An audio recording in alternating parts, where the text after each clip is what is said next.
in correspondence. You think it's going to be a yes or a no? A yes, because I really want to go there. That's a good answer. Okay, here's the letter.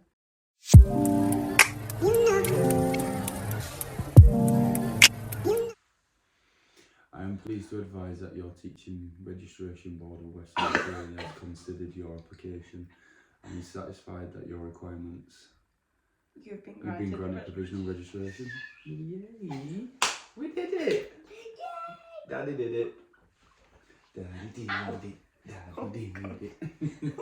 Oh my god, that's crazy. I feel like people don't really understand why we're so shocked at this or why we were confused about it in the first place, because do you want to tell them? Yeah, so I was told by a immigration agency that the Down Under Centre that I won't be able to get registered because I did a fast track degree at university where I did 3 years. I did 2 years instead of 3 and did all my modules, still got my degree and everything, but just did it 12 months quicker. But they want 4 years of schooling, so I did my PGCE. That only makes it to 3 years instead of 4.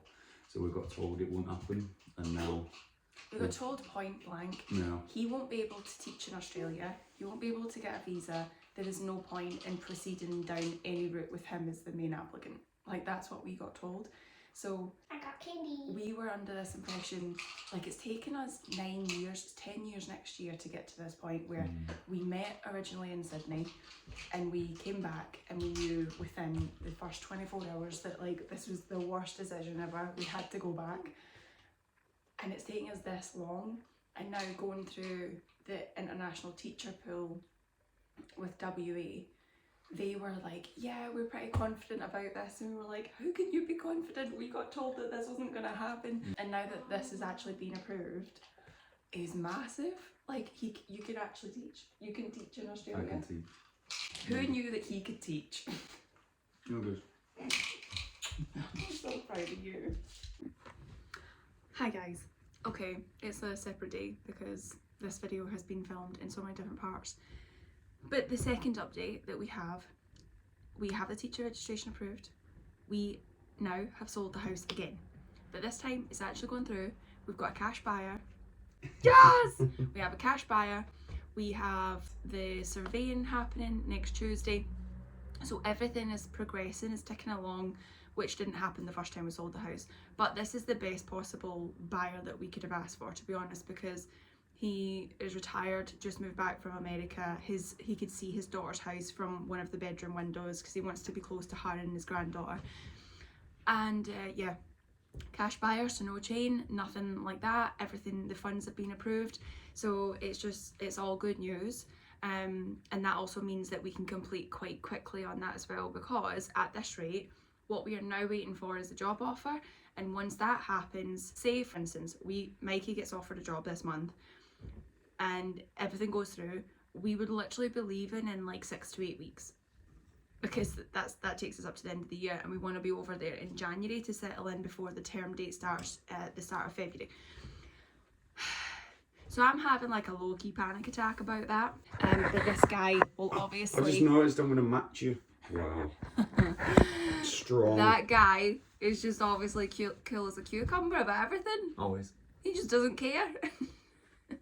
He's like, oh, it's fine, let's just get this sorted, let's get that. And I'm like, how much time do you think we have? Do you know what I mean? So I think I'm at this point now where I'm like, do you know what? No matter what happens, we're coming up to Christmas. We're coming up to that time of year where the kids just get a ton of stuff and all of that situation. So I'm like, I think we should just go through all of our things, and anything that we have never looked at in the past couple of years, or we just know we wouldn't be taking if we were to move regardless, let's just get rid of it and bin it, so that, you know, it's just bigger things that we have to then sort when that job offer comes through, because we're manifesting it. I suppose the other thing as well is we've emailed the international talent pool to basically just say that, look, we put down our preferences for the Southwest, however, we're just like want to increase our chances. I say us and we, I mean him. But you know, we're married, so we're a we. So it's like we want to increase the chances of Mikey being matched to a job, and we just want that to be in Australia. Like, in my opinion, the way that I've been looking at it, Mikey, you can give your opinion on this. My opinion is like, it's a handful of years in a role, in maybe a location that isn't our favourite, but after that, they then assign you with a account manager almost, who helps you secure like a more permanent residency type situation, helps you go through that process, get your skills assessed and everything else, and find a job in the location that you want. So I'm like, if that's what we have to do for a couple of years to get what we ultimately want, which is our life in Australia, then, you know, it's something that we're willing to do. So what's your opinion on it? You kind of said it all. Maggie, do you want to say on this? I think this, Baba. Dillo. I'm getting told off We're now. not leaving you and Axel downstairs. Cool.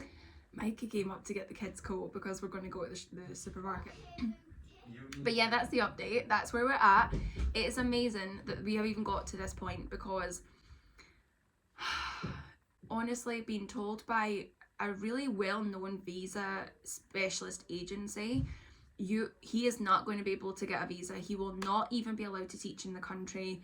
There is absolutely zero point in going forward with, you know, a visa down that route of Mikey and his teaching, because of the fact that he had one less year in education.